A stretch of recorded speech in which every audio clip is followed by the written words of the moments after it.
Fala, gurizada, tudo beleza? Tô aqui para fazer um vídeo que é chato, mas a gente tá aí lidando, né? Não é vídeo sobre carro, tá? Meu pai faleceu no último dia 3 de junho, ele teve um ataque fulminante do coração. Ele estava morando na casa do meu irmão, ele não morava mais aqui comigo, tá? Por causa do quê? Meu pai, ele foi a pessoa que eu conheci que se curou mais rápido, se recuperou mais rápido do Covid. Meu pai teve muito próximo à morte quando estava com Covid, ele teve mais de 70% dos pulmões comprometidos e se recuperou. Meu pai fumou 38 anos e conseguiu reagir numa boa, né? Para vocês terem uma ideia, a minha mãe teve 80% dos pulmões comprometidos, nunca fumou, minha mãe nunca bebeu e ela não teve a mesma chance do que ele teve, né?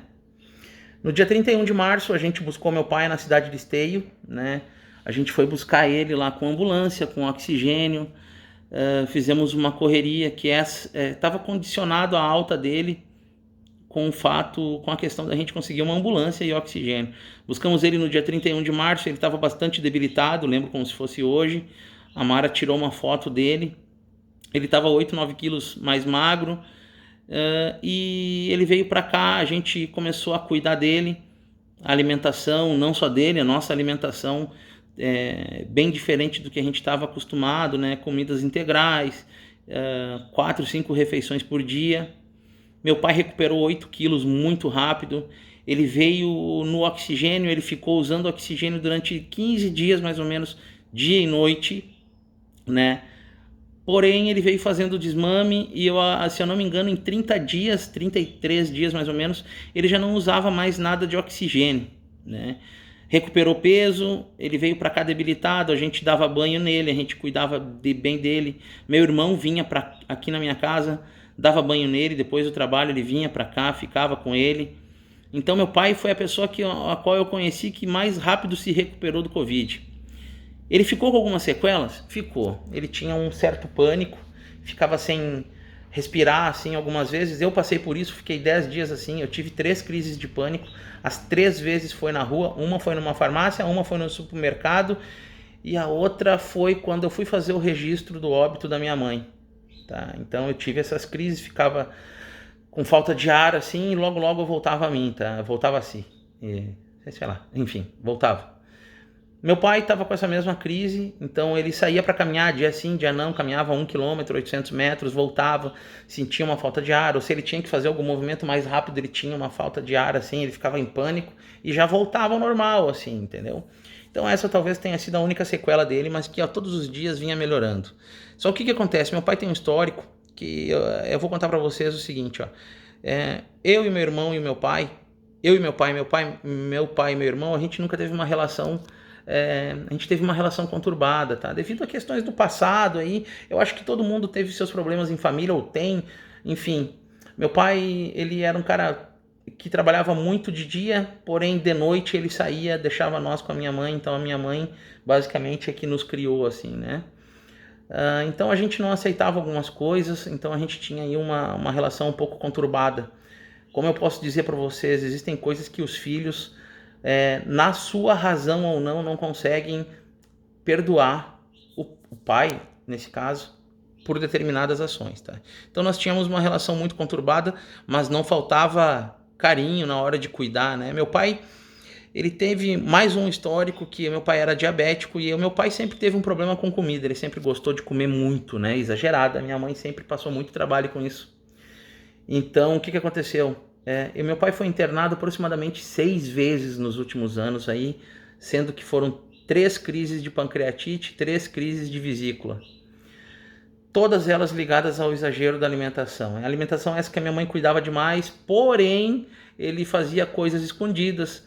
E cada vez que ele ficava no hospital, de 5 a 10 dias internado, quando ele saía, ele escutava tudo que a minha mãe falava, ele aceitava toda a alimentação dele regrada, mas quando ele ficava mais forte, quando ele se recuperava, ele fazia o quê? Ele infernizava a vida da minha mãe, que ele queria comer mais, ou ele comia escondido, ou ele ia em lugares e comprava, né, alimentação inadequada para ele. E dali meses depois ele era internado novamente com o mesmo problema. Algumas vezes até os médicos disseram para ele com as crises de pancreatite, que, nossa, eu não sei como é que o senhor está vivo. Então isso era um aviso, né? Então meu pai teve aí aproximadamente nos últimos anos 6 chances, né? 6 chances, e aí ele teve Covid, né? Então teve a 7ª chance, digamos assim. Então nós estávamos cuidando dele, ele recuperou o peso dele, ele começou a ficar mais forte, começou a caminhar, e automaticamente a Mara e eu, nós já sabíamos o que ia acontecer. Ele ia começar a ficar nervoso com a alimentação dele, e não deu outra, né? Ele começou nas saídas que ele ia, comprava chocolate, comia chocolate escondido, ele dizia que não, mas a gente sabia, e começou a ter alguns estresses, alguns atritos que a gente sabia que ia acontecer. Então eu pedi para ele ir morar com meu irmão um tempo, até refrescar a cabeça, porque são coisas da vida, não adianta, tá? Poderia ser qualquer pessoa da família, pode ser o cônjuge, esse tipo de, pode ser um filho, pode ser, enfim, tá? Então a gente precisava manter um pouquinho a distância, porque ele estava sendo muito intransigente. Então ele foi morar com meu irmão, aonde não foi muito diferente. Meu irmão disse para ele: olha, eu não vou te cuidar como o Rafael e a Mara te cuidavam, porque eu acredito que tu é um adulto. Então tu tem que saber que se tu não se cuidar, ninguém tem a obrigação de cuidar de ti. E lá no meu irmão, então, o que acontecia, né? Ele fazia exageros, ele estava muito estressado com essa questão de... Diferente da minha mãe, eu peguei e falei para ele: olha, cara, se tu não aceita que a gente está cuidando de ti, se tu não aceita isso, eu não posso prejudicar o meu psicológico, porque eu ainda a gente está se recuperando, todos nós, da perda da minha mãe. Ainda estamos em luto, essa é a realidade. Então eu não posso perder o pouco da saúde mental que a gente tem no lugar ainda, né? Nessa fase, eu não posso perder com coisas tão ridículas como essa, que é tu não querer seguir a tua alimentação. Um cara diabético, então um cara que ele tomava os remédios dele, ele deixou de tomar alguns remédios por ser cabeça dura, e meu pai sempre foi assim, sempre foi assim. Então ele estava estressado, ele morou lá com meu irmão tem 3 filhos, então ele ficava entretido com os netos dele, né? Isso é muito bom, né? Porém, ele estava estressado. E o que aconteceu? No dia 3 agora de junho, ele teve um ataque fulminante do coração, né? Meu irmão me explicou que ele botou o rosto na mão assim e caiu para trás. Foi um ataque fulminante do coração. É triste? É. No dia 3 de junho, completava 63 anos que o pai dele, nosso avô, havia falecido. E 61 dias que a nossa mãe havia falecido. É uma situação bastante triste? É. Mas, de certa forma, ele veio a descansar. Porque eu acredito que na cabeça dele havia algumas confusões, né? Porque ele perdeu a minha mãe, e a minha mãe sempre foi a base de tudo. Porém, meu pai nunca foi um cara que lê um livro, ele nunca foi de assistir um filme, ele nunca foi de ler um jornal, ele nunca foi de pegar e passear, sair, esse tipo de coisa, né?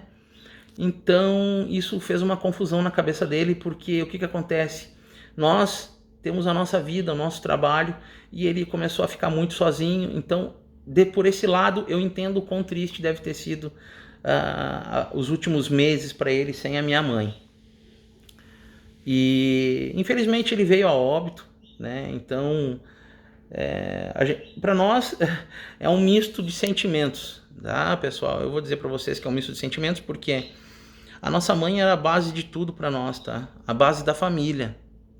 Para mim, para o meu irmão, para Mara, para a esposa do meu irmão, para os netos, a minha mãe era tudo, tá? Então é um sentimento que a gente tem com a minha mãe ainda, que a gente não sabe quando que vai passar, tá? Essa é a realidade. Já o meu pai é um pouco diferente, como a gente não teve a presença dele, né, durante bom tempo, mesmo sendo casado com a minha mãe, morando na mesma casa, meu pai não ficava em casa à noite. Então a gente tem um sentimento de perda, mas não tem como comparar o que a gente sente com a perda da nossa mãe, mas a gente fica muito triste pela situação, né? Porque uma pessoa que dependia muito da outra pessoa, no caso a minha mãe, ele nunca fez nada sem ela. Então a gente tem certeza que ele sentia a falta dos gritos dela brigando com ele, dela berrando com ele, que ele não estava se cuidando, e ele recebeu uma chance a qual ele não aproveitou, O Covid quase matou ele. Ele teve mais de 70% dos pulmões comprometidos. A minha mãe teve 80% dos pulmões comprometidos. Meu pai fumou durante 38 anos, a minha mãe nunca fumou. Então ele ganhou uma chance, né? Todo mundo tem o livre-arbítrio. Eu aprendi e aprendo todos os dias sobre isso, por mais difícil que seja.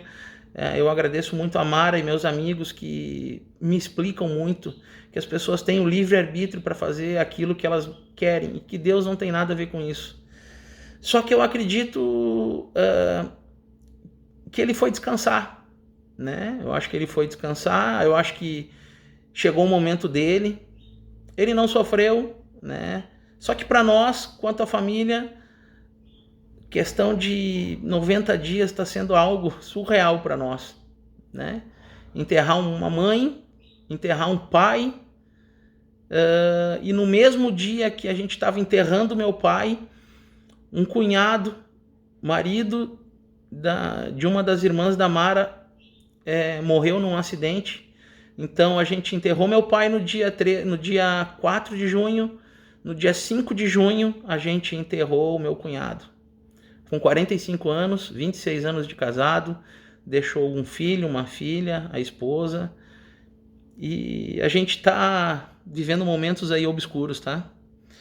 Eu queria compartilhar isso com vocês, que não é fácil, não é fácil, não é fácil. E às vezes a gente dá uma cansada assim, mas a gente não pode desistir.